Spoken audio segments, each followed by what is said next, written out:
Good morning, Year 6. Welcome to our penultimate story time, Chapter 9 out of 10 of Kensuke's Kingdom, The Night of the Turtles. There fell between us a long and aching silence. Kensuke never once reproached me for what I had done.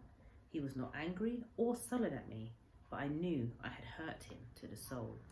So if you remember in the previous chapter, Michael had decided to try and send a message in a bottle in the hope that his parents would find out that he was A, still alive, and B, maybe come and try and find him. It wasn't that we didn't speak. We did, but we no longer talked to one another as we had before. We each of us lived in our separate cocoons, quite civil, always polite, but not together anymore. He had closed in on himself and wrapped himself in his thoughts. The warmth had gone from his eyes. The laughter in the cave house was silenced. He never said so. He did not need to. But I knew that now he would prefer to paint alone, to fish alone, to be alone. So, day after day, I wandered the island of Stella, hoping when I returned that he might have forgiven me, that we would be friends again. But always he kept his distance between us. That distance between us. I grieved for my lost friendship. I remember I went often now to the other end of the island to watch Hill, and sat there, no longer looking out for ships, but rehearsing aloud my explanation. But no matter how much I rehearsed it, how I reasoned it, I could never convince even myself that what I'd done was anything other than treachery. In the end, as it had turned out, it was Kensuke who explained it to me. We had just gone to bed one night when Tamadachi came to the mouth of the cave and squatted there. She had done this once or twice lately, stayed for just a few minutes, peered in at us and gone off again. Kensuke spoke up in the darkness. Shilu's Kikambo. Don't know why I'm finding it so hard. Kikambo. She lose Kikambo again, he said. She always lose her baby. Kikambo, very wicked baby. He run off a lot. He make Tamadachi very sad mother. He clapped his hands at her, shooing her away. Kikambo not here, Tamadachi, not here. But Tamadachi stayed. I think for comfort more than anything else. I'd noticed before with the orangutans how they would often come to Kensuke when they were upset or frightened, just to be near him. After a while, Tamadachi slunk off into the night and left us alone again with the din of the forest and the silence between us. I think many thoughts, Kensuke said suddenly, out of the silence. You are sleeping, Maka-san? He had not called me by my name for weeks, ever since the Coke bottle incident. No, I said. Very good. I got lots to say. You listen, I talk. I think many thoughts. When I think of Tamadachi, I think of your mother. Your mother, she too lose her baby. She lose you. That very sad thing for her. Maybe she come looking and she not find you. You're not there when she come. She think you dead forever, but she see you in her mind. Now as I speak, maybe she see you in her mind. You always there. I know. I have son too. I have Michiya. He always in my head, like Kimi. They dead for sure, but they in my head. They're in my head forever. For a long while, he did not say another word. I thought he had gone to sleep. Then he spoke again. I tell you everything I think, Mika-san. It best way. I stay on this island because I want to stay on this island. I didn't want to go home to Japan. Different thing for you. You want to go home across the sea. And that right thing is good for you. But not good for me. For me, a very sad thing. Many years I live alone here. I'm happy here. Then you come. I hate you when you first come, but after a little while, you are like son to me. I think maybe I'm like father to you. I like talk with you. I like listen. I like sound when you speak. I want you to stay here on this island. You understand? I think so, I said. But you do one very bad thing. We friends, but you not tell me how you feel. You not say what you do. That's not an honourable thing to do.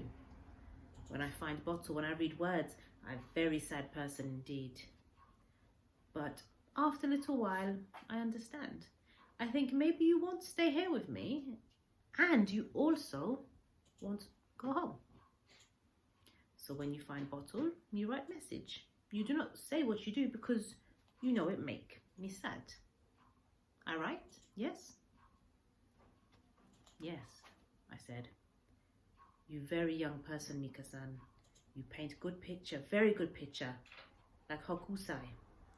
You have long life waiting for you. You cannot live whole life on this island with old man who die one day. So thinking like this, I changed my mind.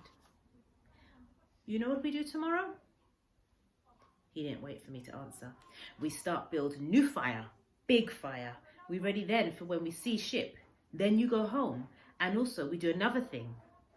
We play football, you and me. What you say?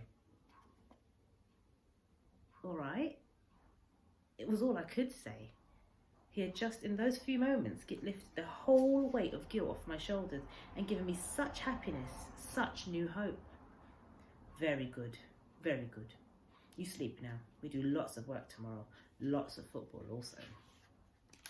The next morning we began building a beacon on the hilltop above the cave house. We used most of the pile of firewood we had collected for the cooking fire and stored in the dry at the back of the cave. He even sacrificed some of his best pieces of driftwood. It wasn't far to carry it, so before long we had enough to make a sizable fire. Kensuke said it would do for the moment, that we could find more from the forest, more and more each day as we wanted. We soon have fires so big they see in Japan maybe, he laughed. We have lunch now, then sleep, then football, yes? Later that afternoon, we set up sticks in the sand for a goal and took turns shooting at each other. The ball was very soft, and so it didn't bounce any better on the sand than it had back in the mud on the recreation ground back home. But it didn't matter. Kensuke may have carried a stick, and he may have been as old as the hills, but he could kick a football well enough to put it past me. And often too. What a time we had. None of us wanted it to end. With a crowd of bemused orangutans looking on, with Stella interfering and chasing after every goal scored, we were at it till darkness drove us at last back up the hill. We were both too tired to do more than have a long drink of water, eat a banana or two, and go to our sleeping mats. It was after our reconciliation that I came to know Kensuke better than I ever had before. His English became more and more fluent, and he clearly loved to speak it now. For some reason, he was always more happy to talk while we were out fishing in his outrigger. We did not go that often, only when the fishing was so poor and shallow that we needed to catch big fish for smoking and keeping. Once at sea, the stories simply flowed. He talked a great deal of his childhood in Japan, of his twin sister and how the worst thing he'd ever done was to push her out of a tree in their garden, how she'd broken her arm, how he'd painted that cherry tree and it always reminded him of her. But she too had been in Nagasaki when the bomb fell. I remember he even told me the address of where he lived when he was staying in London, number 22, Clanricarde Gardens. I've never forgotten it. Once he'd gone to watch Chelsea playing football, and afterwards he sat astride a lion in Trafalgar Square and had been kicked off by a policeman. But it was Kimi and Michiya he talked of most, about how he wished he could have seen Michiya grow up. Michiya, he said, would have been nearly 50 by now if the bomb hadn't fallen on Nagasaki, and Kimi would be exactly the same age as he was, 75. I rarely interrupted him when he was like this, but once to comfort him I did say, bombs don't kill everyone. They could still be alive. You never know.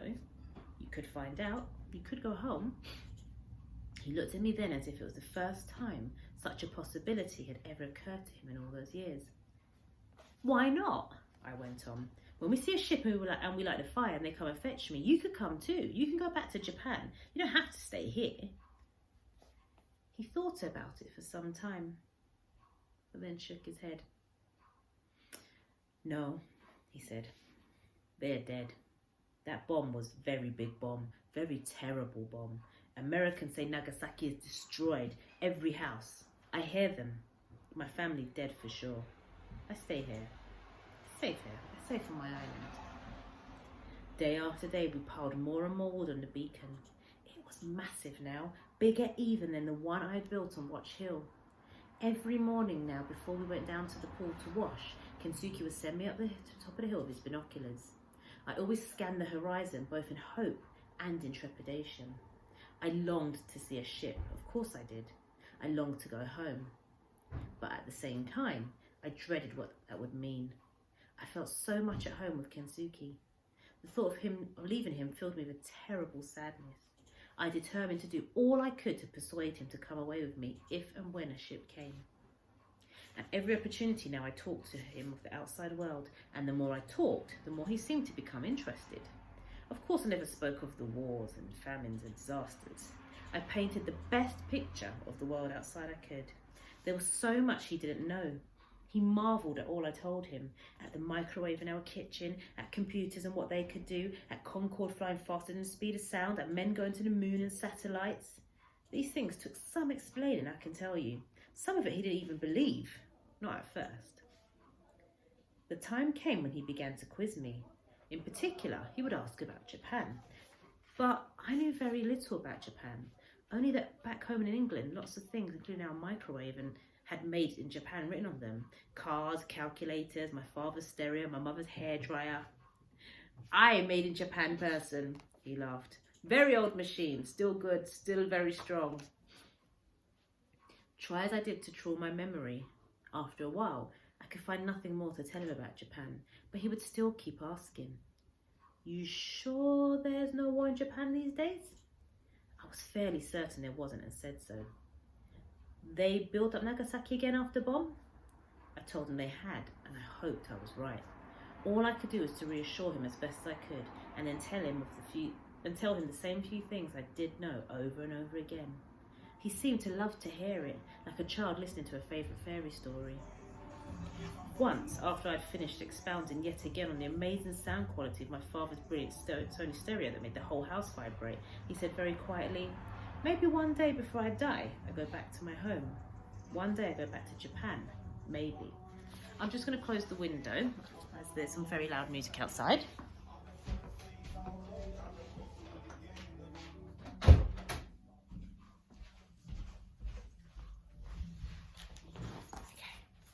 where was I?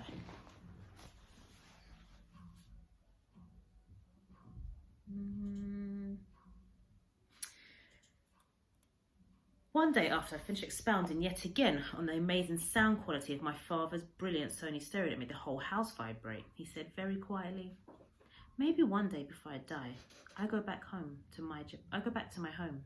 One day I go back to Japan. Maybe.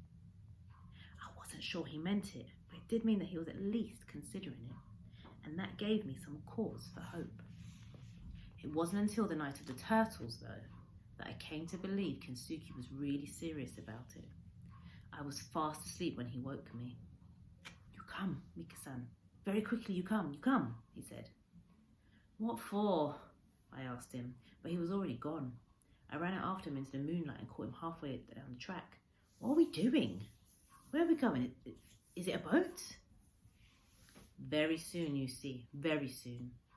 Stella stayed at my heels all the way to the beach. She never liked going out in the dark very much. I looked around. There was nothing there. The beach looked completely deserted. The waves lapped listlessly, the moon rode the clouds, and the world felt still about me as if it was holding its breath. I did not see what was happening until Kensuke suddenly fell on his knees in the sand. They're very small. Sometimes they're not so strong. Sometimes in the morning, birds come and eat them. And then I saw it. I thought it was a crab at first. It wasn't. It was a minuscule turtle, tinier than a terrapin, clambering out of a hole in the sand, then beetling off down the beach towards the sea. Then another, and further down the beach, dozens of them, hundreds I could see now, maybe thousands, all scuttling across the moonlit sand into the sea. Everywhere the beach was alive with them. Stella was nosing at one, so I warned her off. She yawned and looked innocently up at the moon. I saw that one of them was on its back at the bottom of the hole, legs kicking frantically. Kensuke reached down, picked it up gently, and set it on its feet in the sand. You go to sea, little turtle, he said. You live there now. You soon be big, fine turtle. And then one day, you come back and see me, maybe. He sat back on his haunches to watch him scuttle off. You know what they do, Mika? Mother turtles, they lay eggs in this place.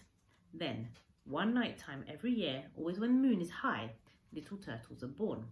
Long way to go to sea. Very many die, so I always stay. I help them.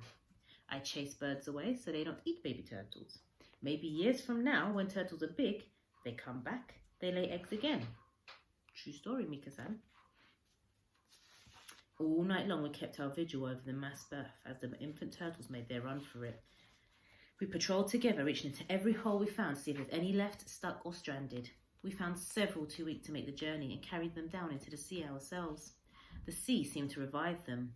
Away they went, no swimming lessons needed. We turned dozens the right way up and shepherded them safely into the sea. When dawn came and the birds came down to scavenge, we were there to drive them off. Stella chased and barked after them, and we ran at them, shrieking, waving, hurling stones. We were not entirely successful, but most of the turtles made it down to the sea. But even here they were still not entirely safe. In spite of our desperate efforts, a few were plucked up out of the water by the birds and carried off. By noon, it was all over. Kensuke was very tired as we stood ankle deep in the water watching the last of them swim away. He put his arm on my shoulder.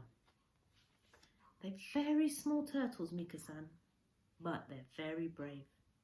They're braver than me. They don't know what they find out there, what happened to them, but they go anyway. Very brave. Maybe they teach me a good lesson. I make up my mind. When one day ship come and we light fire and they find us, then I go. Like turtles, I go. I go with you. I go home to Japan. Maybe I find Kimi. Maybe I find Michiya. I find truth. I go with you, Mika-san. So that's the end of chapter 9.